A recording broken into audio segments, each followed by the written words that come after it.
Hi everyone, कैसे हो आप सब। तो हमारी नई वीडियो आ गई है जिसमें हम कुछ और डायमेंशन है वो डिस्कस करेंगे। तो मैंने आपको होमवर्क दिया था कि फोर्स की डायमेंशन क्या होगी। तो डायमेंशन ऑफ फोर्स थी हमारी। फोर्स का मैंने फॉर्मूला आपको ऑलरेडी बता दिया था। तो फोर्स क्या था, मास इनटू एक्सेलरेशन। मास के लिए हम यूज़ करते हैं एम, कैपिटल एम। और एक्सेलरेशन क्या होता है, एक्सेलरेशन होता है velocity per unit time. Change in velocity dv by dt होता है। तो वेलोसिटी क्या होती है, एक डिस्टेंस होता है, डिस्टेंस अपॉन टाइम टेकन या फिर डिस्प्लेसमेंट अपॉन टाइम टेकन, और एक और टाइम टेकन है। तो वेलोसिटी का एक्सेलरेशन का फॉर्मूला हो जाता है जो हमने पिछली वीडियो में भी डिस्कस कर लिया था, l बाय में t की पावर 2, और इसको हम लिख सकते हैं एल टी माइनस में 2। तो इसका डायमेंशन फॉर्मूला क्या आ गया, एम एल टी माइनस 2। ये आपका फॉर्मूला हो गया फोर्स का। अब इसी से रिलेटेड हम कुछ और डायमेंशन देख लेते हैं। देखिए, अब हम डायमेंशन देखते हैं प्रेशर की।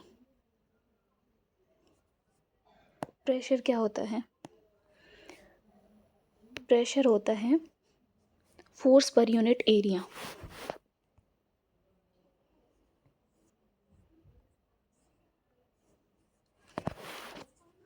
प्रेशर होता है force per unit area. Sorry, थोड़ी सी डिस्टर्बेंस हो गई, पता नहीं।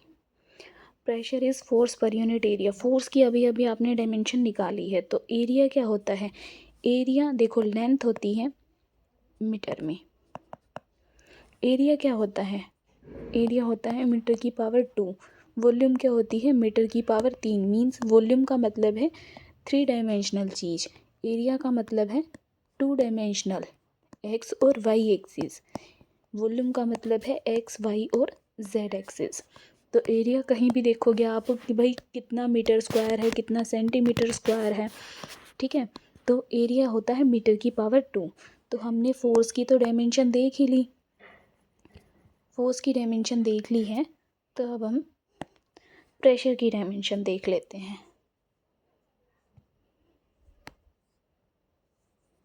प्रेशर की डायमेंशन देखो, एम एल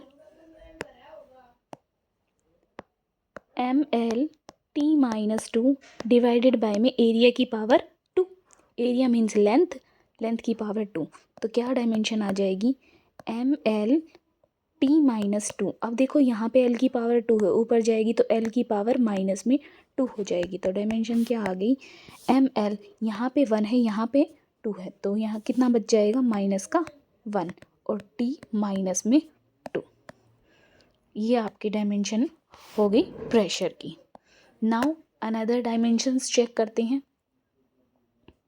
मैंने ये फोर्स की इसलिए इरेज नहीं करी है ताकि जहाँ भी फोर्स की ज़रूरत पड़े वहाँ हम डायरेक्ट यूज़ कर सकें।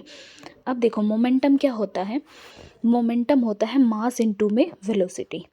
तो मास के लिए m हो गया, और वेलोसिटी सभी को पता ही है, change in L per unit time, change in distance per unit time, वही तो वेलोसिटी होती है। स्पीड और वेलोसिटी एक ही चीज़ होती है। वेलोसिटी में डायरेक्शन होती है, स्पीड में डायरेक्शन नहीं होती। वेलोसिटी एक वेक्टर क्वांटिटी होती है और स्पीड एक स्केलर क्वांटिटी होती है। वेक्टर और स्केलर आप सब समझ जाओगे जब मैं आपको वेक्टर और स्केलर कराऊंगी। तो मोमेंटम क्या है, मास इनटू वेलोसिटी। वेलोसिटी है एल, और देखो टी की पावर नीचे 1 है, ऊपर जाएगी तो -1, एम एल टी माइनस 1, ठीक है। अब देखो प्लैंक कांस्टेंट। प्लैंक कांस्टेंट क्या होता है, जब हम एनर्जी निकालते हैं ना, अब आगे आगे +1 में आ गए हो, तो जब आप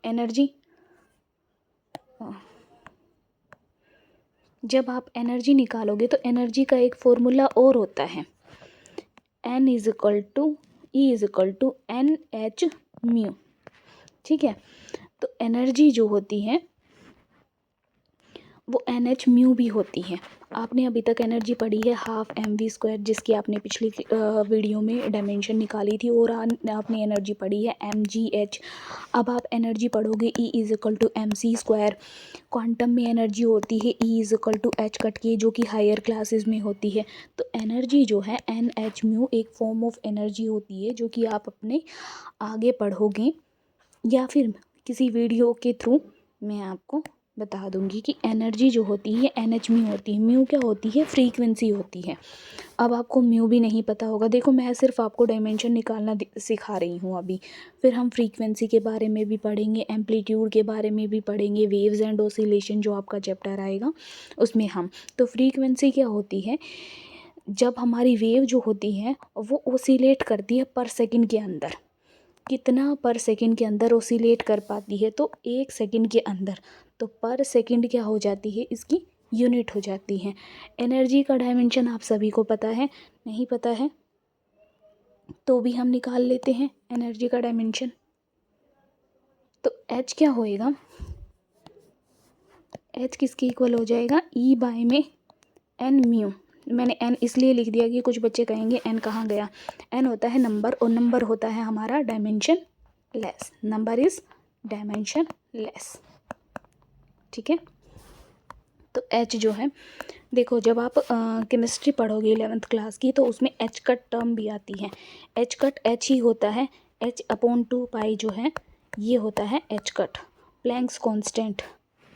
H कट कब आएगा? जब आप हिजनबर्ग अनसर्टेनिटी प्रिंसिपल पढ़ोगे, वहाँ पे आपको H पता चलेगा।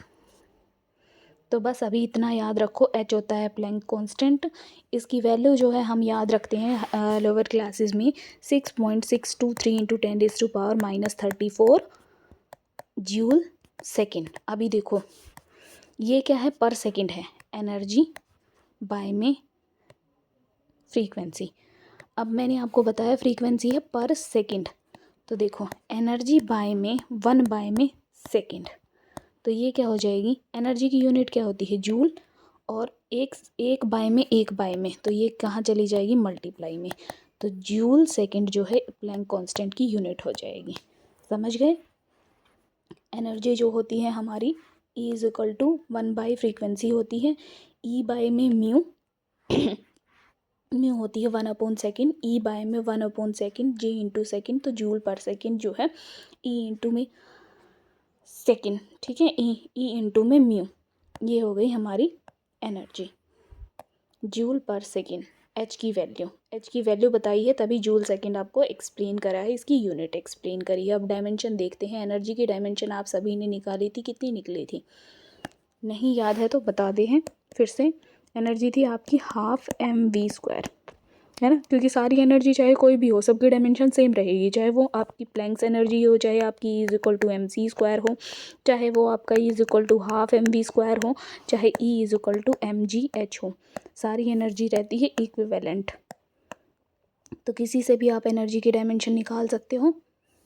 Energy = half mv²। आप सभी को पता है ये जो हाफ है ये न्यूमेरिकल वैल्यू है, इसकी कोई डायमेंशन नहीं होती। तो डायमेंशन किसकी हो जाएगी? m। मास के लिए हो गया m, और वेलोसिटी क्या है? वेलोसिटी अभी 2-3 बार बता चुकी हूँ, L बाय में t।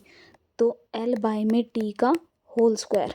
तो एनर्जी की डायमेंशन आ गई आपकी m L2 और t की पावर 2 होएगी। देखो इसको खोलेंगे, जब L2 और t की पावर 2 आएगी, तो t की पावर नीचे 2 है, ऊपर जाएगी m L2 t-2। ये आपका H की एनर्जी की वैल्यू आ गई, ठीक है। एनर्जी की वैल्यू आ गई। अब इसको पुट कर देते हैं यहाँ पे, एनर्जी की वैल्यू को।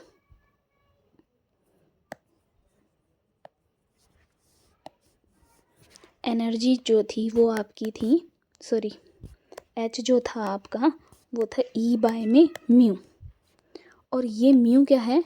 म्यू है आपका 1 बाय में t, ठीक है। 1 बाय में t मीन्स t की पावर -1, यही तो हुआ ना। तो एनर्जी है आपकी mL2 t-2, और बाय में क्या है? t की पावर -1, ऊपर जाएगा क्या हो जाएगा? +1।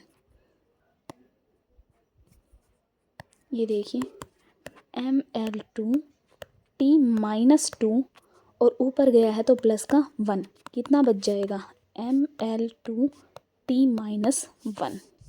ये आपकी मोमेंटम की डायमेंशन आ जाएगी। अभी आप सबको सब कुछ पता चल जाएगा। जब हम motion in a straight line करेंगे तो मोमेंटम क्या होता है, वेलोसिटी क्या होती है, एक्सेलरेशन क्या होता है, फोर्स क्या होता है, सारी चीज़ें पता चल जाएंगी। पहले है डायमेंशन निकालने का फॉर्मूला। अगर आपको कुछ फॉर्मूला गिवन है और आपको ये छोटी छोटी चीज़ें, हालांकि आप सभी को पता ही होएगा क्योंकि 9th-10th में भी हम एनर्जी के बारे में, वेलोसिटी के बारे में, मोमेंटम के बारे में सब कुछ पढ़ते हैं। प्लैंक कांस्टेंट हो गया हमारा, प्रेशर हो गया, फोर्स की यूनिट हमने निकाल ली। अब टेंशन, फोर्स की क्या निकाली थी, फोर्स की अभी इरेज कर दी। फोर्स की थी हमारी ml_t-2, यही थी ना। देखो फिर से बता देती हूँ, force is equal to mass into acceleration. Mass की हो गई m, एक्सेलरेशन क्या होता है L/t⁻²। तो ये हो जाता है ml_t-2। देखो कितना आसान है।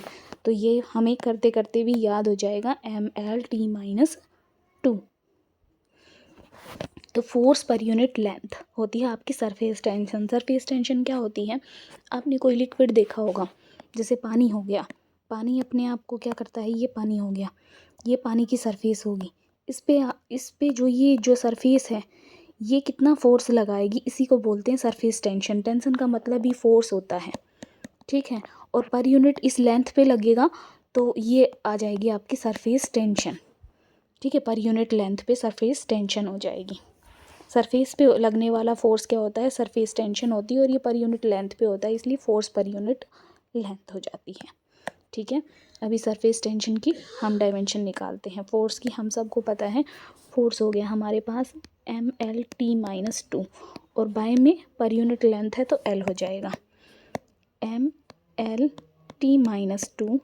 और देखो L की पावर ऊपर जाके क्या हो जाएगी, -1, -1 + 1 क्या हो जाएगी 0। तो mt-2 क्या हो जाएगी हमारी सरफेस टेंशन की डायमेंशन। अब देखो एंगुलर मोमेंटम। एंगुलर मोमेंटम क्या होता है, देखो आपने नॉर्मल मोमेंटम पढ़ा।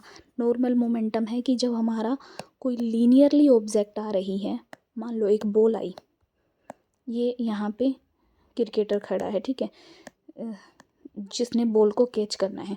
तो ये जिस वेलोसिटी से आ रही है और जो इसका मास है, वो दोनों मिलके प्रोडक्ट जो बनाएंगे वो मोमेंटम बनाएंगे।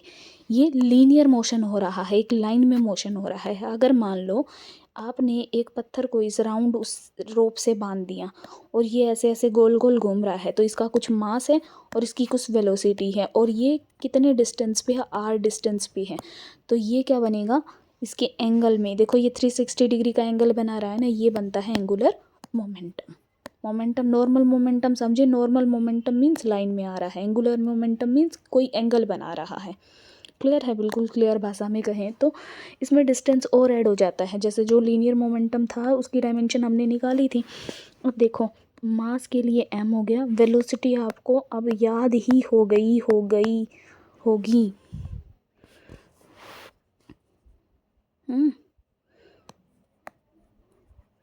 Change in length per unit time, velocity is L/t। तो ml_t-1, ठीक है, वेलोसिटी के लिए। और r के लिए क्या हो जाएगा, r क्या होती है, एक लेंथ। तो अभी इसकी डायमेंशन क्या हो जाएगी, हमारे पास हो जाएगी डायमेंशन ml2t-1। ये हो गई हमारी एंगुलर मोमेंटम की डायमेंशन। एंगुलर मोमेंटम होता है mvr, मास के लिए m, वेलोसिटी के लिए L_t-1, और r के लिए लेंथ l। यहाँ पे अगर एक्सेलरेशन होता तो t⁻2 हो जाती। अभी देखो एंगुलर वेलोसिटी, जो वेलोसिटी एंगल में फॉर्म होएगी उसको एंगुलर वेलोसिटी बोलते हैं। एंगल पर सेकंड पे रेडियन पर सेकंड, रेडियन आप 11th क्लास में ही मैथ में पढ़ते हो। रेडियन क्या होता है, रेडियन होता है एंगल। जो बायो वाले बच्चे होंगे वो भी समझ लेंगे, रेडियन क्या होता है, एंगल की यूनिट होती है। तो इसकी यूनिट हो गई रेडियन पर सेकंड, ठीक है, रेडियन पर सेकंड तो एंगल रेडियन की क्या होती है, कोई भी हमारी रेडियन होता है 180 डिग्री बाय में पाई। 180 डिग्री पाई की वैल्यू क्या होती है, पाई means 180 degree, 180 degree by 180 degree क्या वैल्यू आ गई, 1 आ गई। इट मीन्स ये एंगल जो होता है, रेडियन जो होता है, ये डायमेंशन लेस होता है। देखो बच्चों, कुछ चीज़ तो आपको जब तक समझ में नहीं आती, देखो जब आप नर्सरी में थे तब आपने ABCD जो है समझी नहीं थी, वो आपने याद करी थी। तो कुछ चीज़ें जैसे रेडियन होता है, एंगल है, ये एंगल क्या है, 180 डिग्री बाय पाई है रेडियन की वैल्यू, तो ये क्या है, डायमेंशन लेस है। ये चीज़ें थोड़ी सी रिमेंबर रखनी पड़ेंगी, ठीक है, क्योंकि जब तक आप पूरा नहीं पढ़ लेते हैं फिज़िक्स को, तब तक आपको ये पता ही नहीं चलेगा कि ये चीज़ होती क्या है। तो डायमेंशन है आपका पहला चैप्टर, और पहले चैप्टर में आपको इतनी समझ होनी चाहिए कि एक रेडियन पर सेकेंड। तो देखो रेडियन क्या हो गया, डायमेंशन लेस से पर सेकेंड का मतलब है 1/t, और तो इसकी डायमेंशन क्या हो जाएगी, T⁻⁻1। मतलब हम इसको लिखेंगे m0 l0 T⁻⁻1। ये डायमेंशन हो गई किसकी, हमारी एंगुलर वेलोसिटी की। आई होप सो अब आपको डायमेंशन वाला चैप्टर क्लियर हो गया होगा। नेक्स्ट वीडियो में हम कंटिन्यू रखेंगे motion in a straight line, ठीक है।